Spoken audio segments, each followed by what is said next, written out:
All right, I want to thank you for giving a talk to us and welcome you to the University of Cincinnati. And yeah, feel free to start anytime you want. Great, yeah, thanks for inviting me. I'm really excited to be here to indoctrinate you guys about my practice, which is mostly video and web-based. So I'm going to talk about some interests of mine that I had when I was a teen, just surfing on the internet, and then also all that and how that's led up to what I'm doing now. So earlier on, I was really interested in watching, I guess, fail blog and also other kinds of weird videos that people were making of themselves on YouTube and how they were displaying or exhibiting themselves in very different ways from how they would act in real life. And so really on YouTube watching these confessional videos and making a connection between that and 70s video art where people were just turning on the camera and pointing it at themselves and performing, you know, in various ways, either like hurting themselves or crying, you know. And so I really saw continuances between that and how people were using video and putting it on the internet. So really like seeing the internet as this place for like excessive emotional expression and how people would find it very easy in forums to say, you know, mean things at each other. So sort of the internet as this like toilet of the human mind. But I just want to backpedal a bit to, I guess, this 70s video and a piece of work that really inspired some of my earlier work, which was performance for the webcam. And you guys might have heard, I guess, like the talk by Jeremy Bailey was talking about performance for the computer and this sort of like specific way that you would see yourself through the screen or the way you see yourself. You're looking at yourself on Skype when you're talking, usually, right? So I was making these sort of webcam videos where I was just doing really like mundane or like everyday weird things, and I sort of believed in this power to subvert or challenge the way a girl should behave in front of the camera, because this is usually seen as something narcissistic. So anyway, I'm going to show a video still by Joan Jonas. She was running a signal, I think, through a video monitor. And this still really doesn't do her justice because it's this 20-minute long video and you hear this like consistent banging noise. And it's really similar to this video filter here where, so she's in front of the camera and she's performing, like she's stomping and she's, you know, banging the camera. And there's this consistent like suspension or frustration of our vision, really, because we can't see her whole body. So she's speaking back, you know, to the male gaze and the way that women are represented on TV. And so I found that really powerful because it's a really frustrating video to watch, initially anyway. But also she's working with the video medium formally. And so I saw connections between this and Petra Kortbright's work, where she's also playing with webcam filters. And you know, she's using her body, she's performing for the camera, but it's not only about being narcissistic or beautiful. She's working with this amateur webcam software in a way to, you know, look at the limits of the medium. And so I wrote an article called "Why Are There No Great Women Net Artists" recently, and it was really like questioning, you know, why are women net artists portrayed in just a way in which they're only performers or like just programmers then? Because Petra Kortbright also, I think, has a really cool gift practice that's often not, you know, talked about as much. So that was my beef with how women artists are represented in the media arts at the museum. Let me just take off all of these overlays. And so after, you know, I guess, watching a lot of these really intimate confessional videos on YouTube, I became really interested in also how people were performing for the camera in a way where they were, you know, doing really mundane everyday things and like trampling or crushing. And for them, this was like sort of a visual fetish, but I think also a sexual fetish. So there's a community on YouTube and also on the internet where they're performing these paraphilic gestures, like stepping on cheese or trampling, and they would form their own vocabulary around these actions. And they would tag their videos. with these words to try to like reach out to other people who were interested in watching these things. And so I became really interested in this sort of like transcendent sort of fixation or obsession with these actions. And I began making sort of these object-based fetish videos as well to sort of try to titillate that community a bit, but to try and attract more views onto my YouTube channel. But like I would always try to do this so that to skew the conventions a little bit with these videos. So I would try to combine different kinds of object-based fetishes.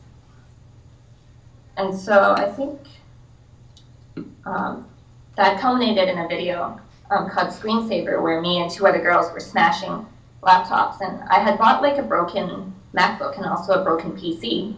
And we would just be stepping on them, crushing, dunking them in water. And I was also collaborating with Isvan Cantor. He's an action artist, and he's Canadian, but he immigrated from Hungary, and he, in the 90s, had started this thing called the Machine Sex Action Group. And they're really literal about their fetishistic connection to technology. You know, they were strapping laptops and keyboards and cables around their bodies, and they were gyrating on stage. And it's really very action-oriented, but I really wanted to look at, you know, the laptop as this fetish object, as this thing that's sort of like an extension of the body. And I would never actually want them to break. I think that's something really heartbreaking. But really I was looking at, I guess, the agency of destroying these things, like, because they're affordable luxuries, really. So I think there's like a sense of power in destroying technological objects. And so lately I've been working more in found footage as a way of critiquing and talking back to what we think of as aesthetic, or what we think of as media arts. Let me just bring up the next slide. So in this video, High Tack, I'm more so looking at the computer sentimentally, and there's this R&B kind of song running through, and it's Anytime by Brian McKnight. And I'm treating the computer more like this, I guess, if I'm treating the computer like a porn star in Screensaver, then I'm treating a computer like the dancing girl in this found footage video, and I'm introducing other kinds of footage of animals and hardware related to computer. And it's all done in this sort of amateur way, so mirror filter or like the kind of cross-cut sliding fade.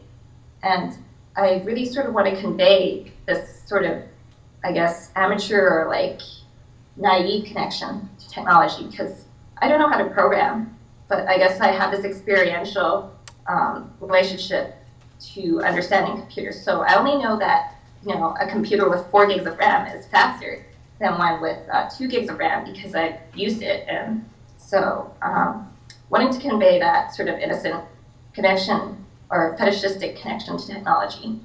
And also when I say fetishistic, I'm really going back to the original meaning of fetish, which is to imbue something with magical meaning or mystical meaning. So it's not only just sexual, but it's to look on something as like a power tool. And so that's how I feel about computers and like mobile devices. They're objects of everyday life that really help us, you know, communicate and complete daily tasks.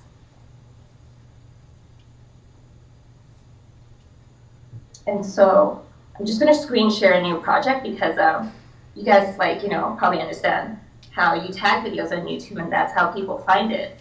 And I really enjoy how, I guess, like with net porn or with anything, you know, meta tagging, the internet really accommodates for this long tail of desire. So if you want to find anything, there's always going to be more things related to it. And so I began making this YouTube channel called Internet Sex Society, where I was making all these found footage videos, like with a sexy image, followed by maybe like HD stock footage of an aquarium, or, you know, a porn clip with like Hello Kitties just popping out. And so really this Internet Sex Society on YouTube was like a troll site for people who are looking for specific types of porn. And you're probably wondering why I would do that. And I think it was really just to troll people back for looking for specific kinds of porn that I found. had a vocabulary that were demeaning to women. So like roast beef pussy, which, roast beef, which is a term that's used to describe a particular type of vagina with bigger outer lips. And so I was making these videos initially to try to troll people back on YouTube, or to sort of deflect their expectations of what they were expecting when they were looking for porn. And then eventually I tried to upload these 1 minute long found footage videos back onto social porn sites like RedTube and YouPorn, and found that they wouldn't stay on. And so I decided that I really had to sort of create my own porn site to contextualize these videos. So I'm just going to screen share.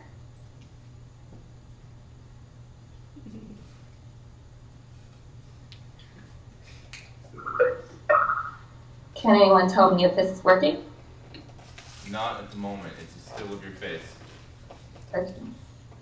We just try again.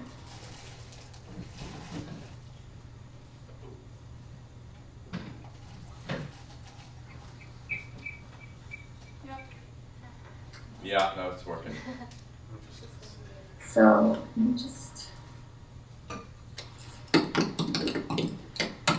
So I bought extrafap.com, and that's fap in relation to the word for, masturbation, or the sound word that sounds like masturbation.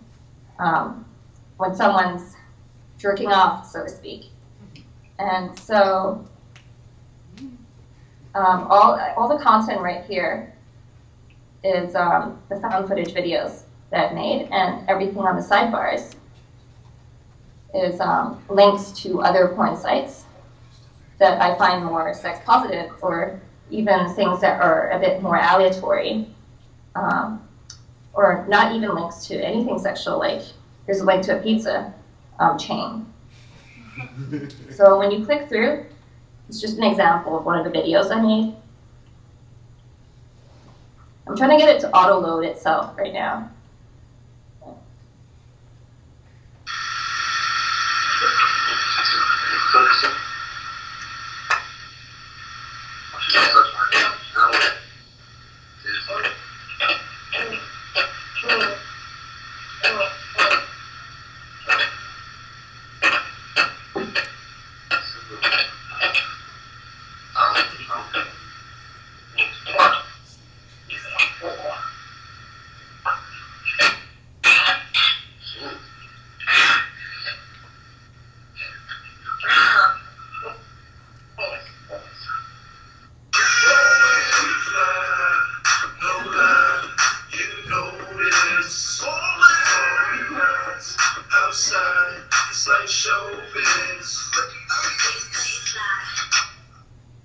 So that's the example of one of the found footage videos that I made.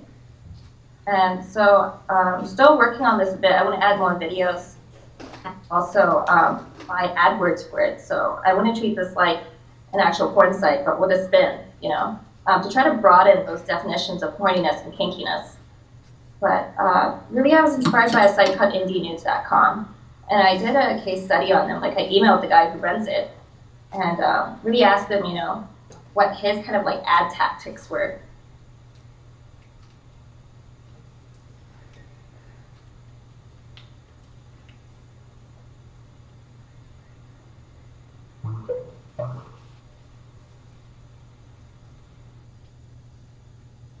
Oh no.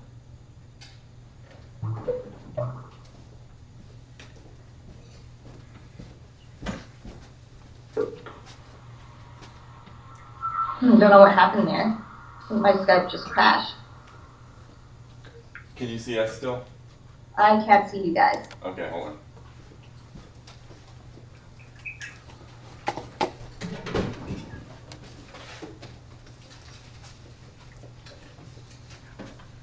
Or, yeah, I can see you guys. Okay, so I don't know if you guys saw that video or not, because things tend to crash when I screen share and play a video. But yeah, I intend on buying AdWords for the site and to treat it like an actual porn site. So I guess this kind of practice runs in line of a tradition of cyberfeminism, VNS Matrix, and also a collective of women net art users who formed the Old Boys Network, who were trying to use, I guess, certain language on the web to try to infiltrate the community a little bit. And I sort of enjoy doing that. I suppose I think the performative resonance in my work sort of comes through in designing this website that seems to be made by some kind of porn producer dude, but then offers content that's a little bit different from conventional net porn.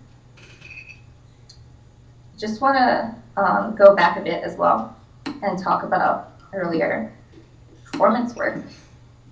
Let me just look for the slide.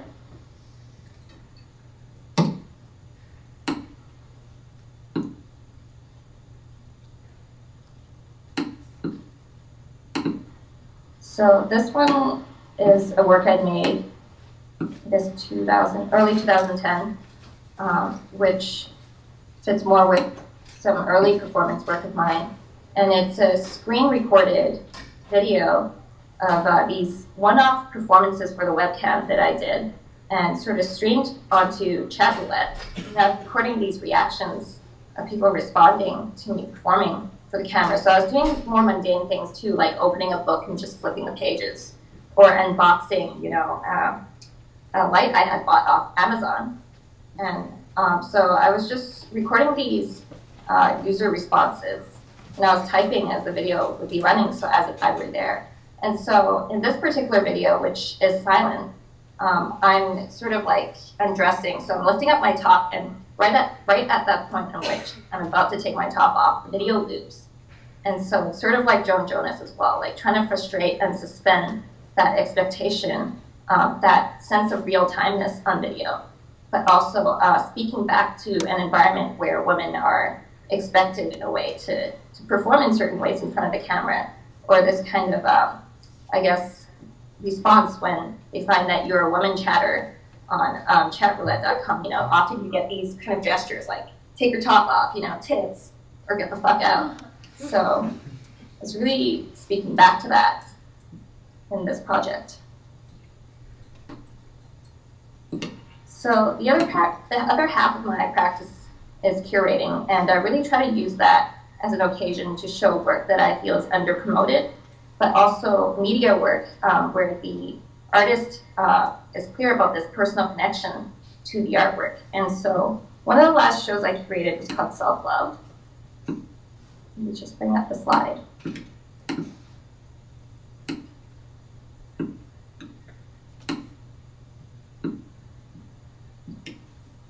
And this was done at a artist-run space in London. Okay, the image is not showing up. So it was a show, like Self-Love was this exhibition I had decided to do without ever contacting the net artists. I decided to remake their found object sculptures and to show their work on laptops in this sort of white-walled nonprofit exhibition space. It's called Copenhagen Place in London, and the whole idea around that was really to show work that had a personal connection to it. Also to address, I guess, the role of the curator as an artist as well. I think often in art communities, there's this sense that there's a parent-child relationship between artists and curators. Like the curator has this grand idea, and they're just going to pick from a whole bunch of emerging contemporary artwork to try to buttress their own idea. And I really think that it's slowly eroding. It's undergoing slippage, as a lot of artists are just collecting and aggregating different types of images of work on Tumblr, so we're all becoming content curators. And so I wanted to take this premise that the work was already in public domain, it's on the internet, and I can just show it and not ever contact the artist. So the only way they would find out that this show had happened is through Facebook and through Tumblr, where I was promoting these shows and backlinking to their websites. And so I'm just going to try to put this image up again.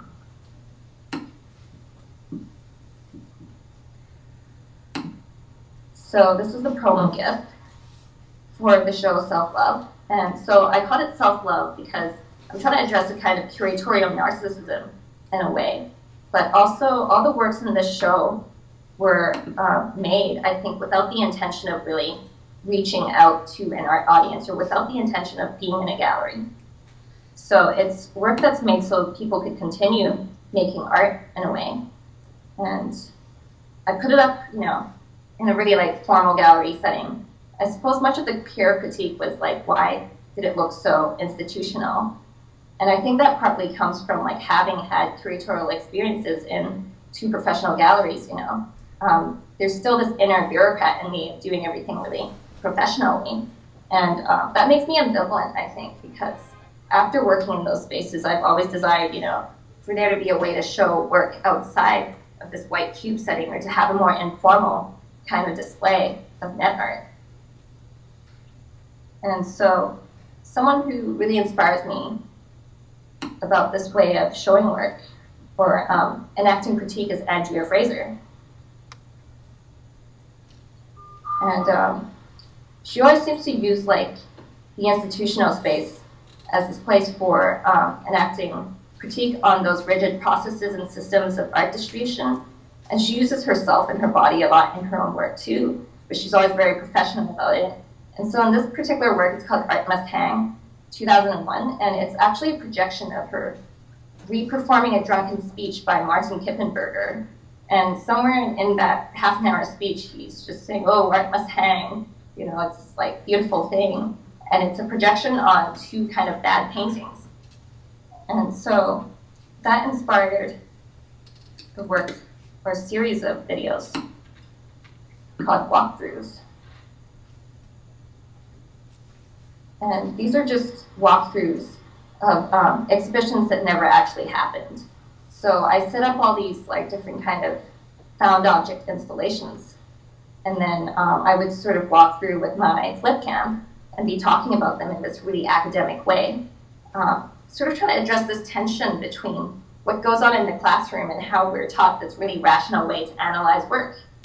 And then what happens in emerging art spaces where people were just making more, I guess, work that they feel like showing. And so I would post them as if, you know, they were actual walkthrough videos onto YouTube. Also, I guess I'm thinking that, you know, documentation of work, when it's seen more than the actual art object, then I think it has this sort of resonance, or it begins to look more like art as well, because there's a sense of having been exhibited somewhere. So I think I was also trying to play around with that as well. And another person who's really influenced me in the past year is Jakob Blaswell. I think we began having an artistic conversation maybe last summer, and he made a video called Low Epic, which starts off like a documentary and it's really objective. And he's also working with this idea of art production like a fetishistic activity. And so he got someone else to like step on 2 blocks of ice cream, and they're vanilla ice cream. And so this is really important for him because this idea of vanilla also relates to this notion of a very unexperimental or conventional heteronormative sexuality. And so he felt that his queerness was out of alignment with mainstream contemporary art. And so he always starts his videos with this objective documentary voice, and it sort of transforms into something way more personal. It's always about this like tortured or troubled relationship with the gallery setting and gallery art.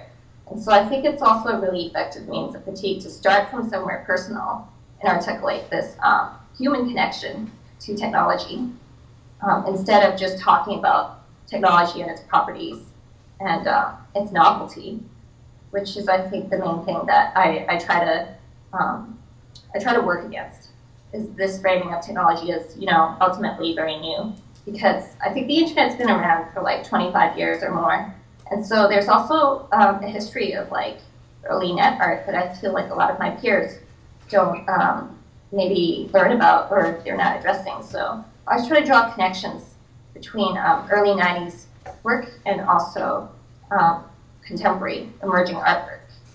And I know that in my writing, it's not always like there's necessarily and awareness of that work, but I think it's really important to talk about the present, because I really feel like there's no present without a precedent. So those are my interests, and I suppose I would characterize my work as feminist critique, but also institutional critique. And also when I say feminist, it's not in a way that women have to be, equal to men, or they have to infiltrate this male network. That's not what I mean. It's more so to question and challenge traditional ways of thinking about masculinity and femininity. So, yeah, I think that's most of my work. And if you have any questions, you can ask, but also you can email me. So my email is jennifer7chan@gmail.com. Okay, what are some questions we have?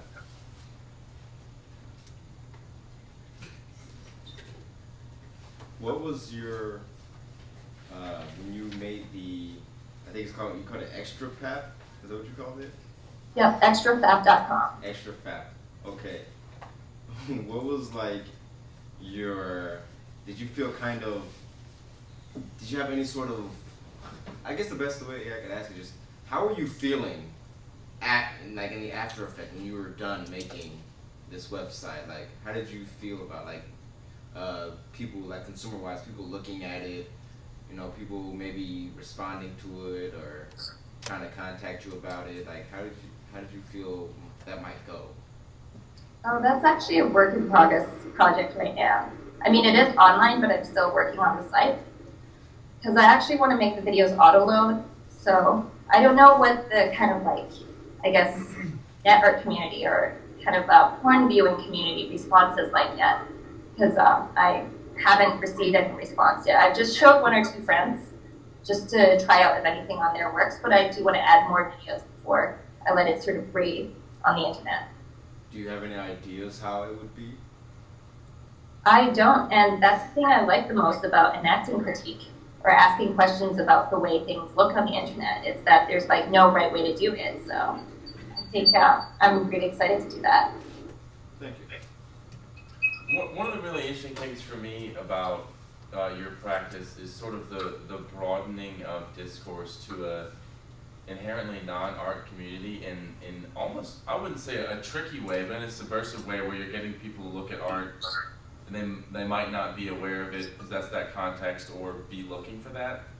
And I'm wondering sort of what role that plays in your practice and how intentionally you're trying to seek out people who lack or don't focus on that art context in the moment that they're viewing your works. Mm-hmm.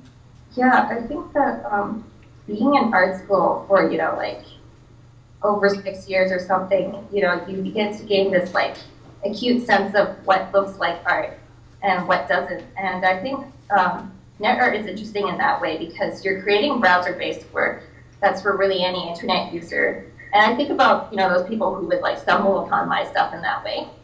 I think with the early works, and performance for the camera, I was really, aiming at just a general audience or whoever was going to watch it, and then becoming more and more aware of, the vernaculars and aesthetics of net art and integrating that into my work too, in later works.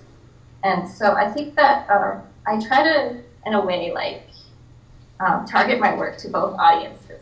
But ultimately, I think that the net art audience is going to read it in a certain way, and then also, normal viewers might find some of the work a bit inaccessible, like walkthroughs, really is, something that people with an art education would find more humorous or more subversive. And so I think that, yeah, there's been attempts to try to challenge, how people think of art and the way net art's shown in exhibition spaces towards both kinds of audiences. I suppose I haven't found a way, to make everyone happy, but I don't think you can ever in the process of enacting critique. So I think that, yeah, I'm not sure really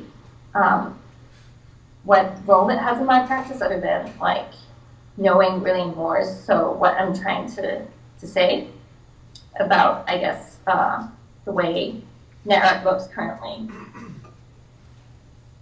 I guess sort of secondary to that to me, I see the same pattern in your curatorial practice. That's sort of the breaking down of the curator as sort of revered art, person of knowledge, in a similar way that like preteens doing right now, but I think drastically differently in effect, but a similar purpose. And I'm curious if you see that as coming out of sort of the internet as a place of curation for the public, and that being a dialogue you wish to participate in and expand the idea of curatorial practice to outside of the gallery. Yeah, definitely. I think that this shift in this idea of the curator, or what a curator does is, you know, it's something that's been happening because, I guess, of the popularization of Web 2.0 platforms and media sharing websites. And in a way, I really view curators as tastemakers, really. So someone with a big idea and spotting patterns, you know, on the internet about what people were doing and posting, and then like really contextualizing it like Node, and like, you know, creating their own stream and having other people look at it and creating an audience for it. And that way I feel like you can create your own community around, you know, the aesthetics you feel are the ones that should be promoted, either in the gallery community or the online community. So I suppose, yeah, I am positive about that, and I also like to address that and bring that back to the gallery community, because I don't think that, I mean, like, I come from Canada, so I had worked at these artist-run centers where I think, despite being called artist-run centers, they apply for grants, and also it's quite a professionalized practice. And so not everyone's aware, I think, of browser-based practices, or really like these practices of curation, like maybe they don't consider it that. And so I wanted to, I guess, extend this kind of more like casual practice of just collecting and sharing media, and bring that back, I guess, into a gallery space, or even beyond that. So in another walkthrough video, I had like done a park art show where I was trying to install media art in the park in London. And so that made everything look different. And I think that it's a different way of representing net art or web-based art. Yeah. You didn't really talk about this much, but I'm interested to know your thoughts on the GIF as a medium, because it lies somewhere between the still image and like the narrative video. Mm-hmm. That was just Yeah, I really enjoy GIFs. Like, I think of them as really like a one-liner medium because of the way they function, I guess, either in blog posts or in forum responses, where they can be like just sort of thrown out there in a really witty way. I can't say I know a lot about the history of the GIF. Duncan Alexander writes a lot about that. Also Tom Moody and Lorna Mills, who are really active, I think, in, you know, building theory around that, but also making them. I make them as a way, like, really, I think the GIF is something I'm emotionally very immediate about, in a way that I think that you can be sort of kitschy about how you feel, and then make this looping thing that you can just throw around the internet. And, but yeah, to go back to this like one-liner idea, I think that, yeah, it is moving image, but it's also something that's really referential, because people make, you know, GIFs of certain parts of music videos, or like, you know, Kanye West GIFs or something. So it can be also like this artifact for social commentary. So I think that it's actually, yeah, a very varied kind of medium. And I recently showed one in a photo crit as well, and they were looking on it really formally too. So I really think that it's something that people might not spend a lot of time looking at, but it's definitely significant, and it has been, you know, in the late 90s. It still is very significant today. But I disagree with how, like, some people write about, you know, 2010 as the year of the GIF. Or some people also try to, like, I guess, they call them cinemagraphs. Recently there was a blog that called GIFs that were slower and more crisp and clear cinemagraphs. And so I guess there's, you know, new vocabulary being added to this form. Any other questions?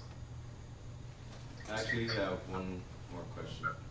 I'll give you an example first.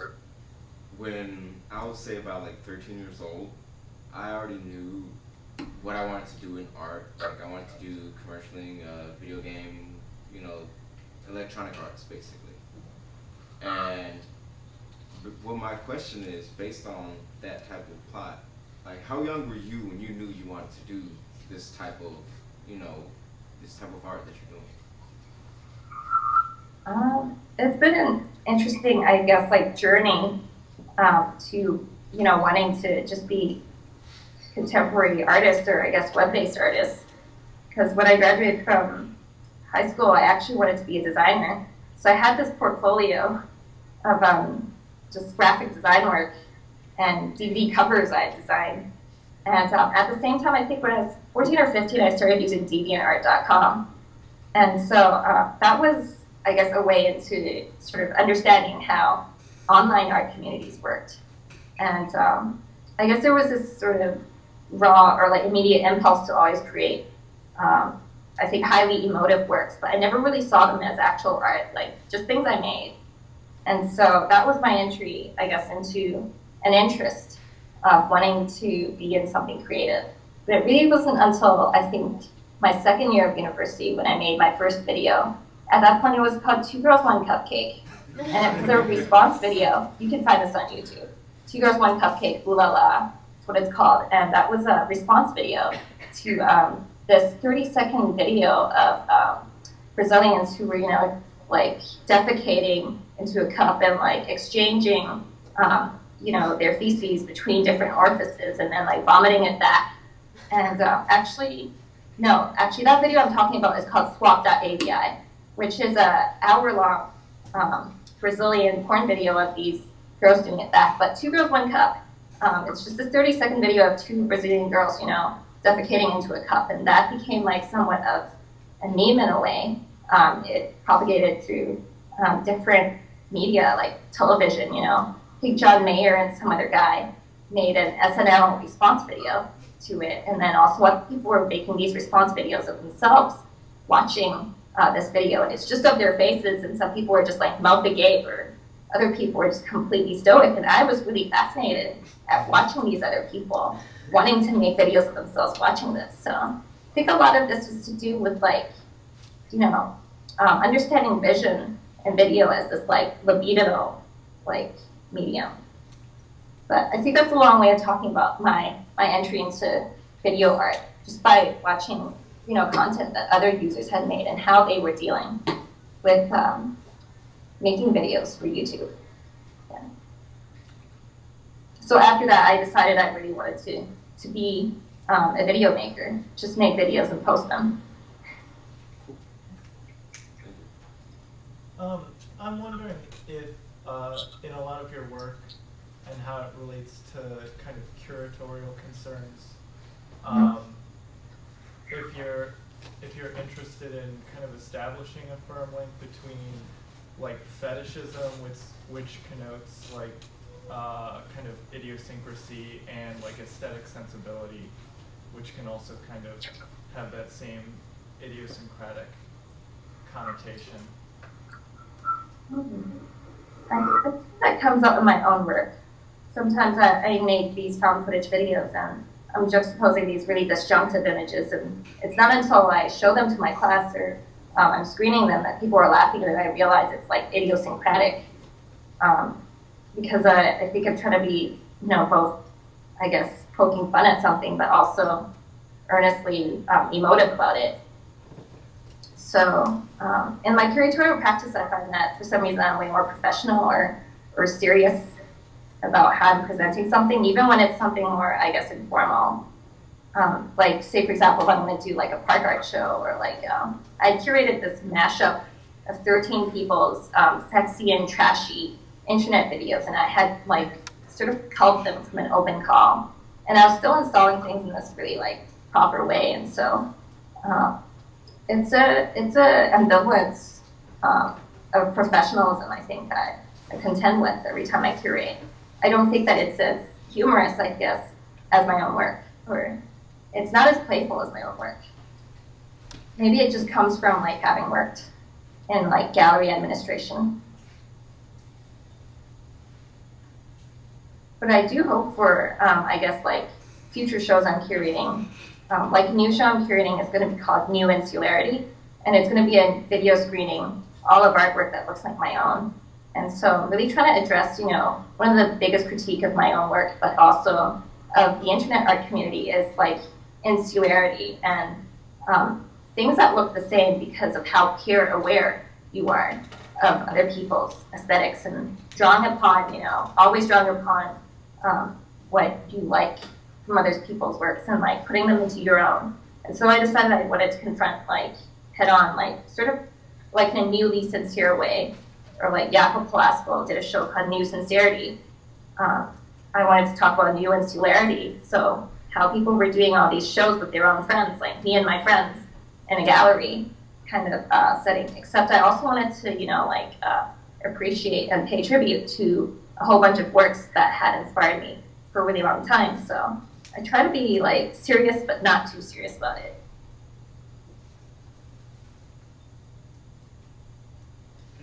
Any other questions?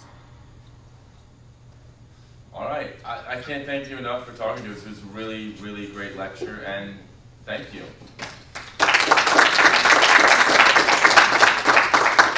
Okay, you guys online.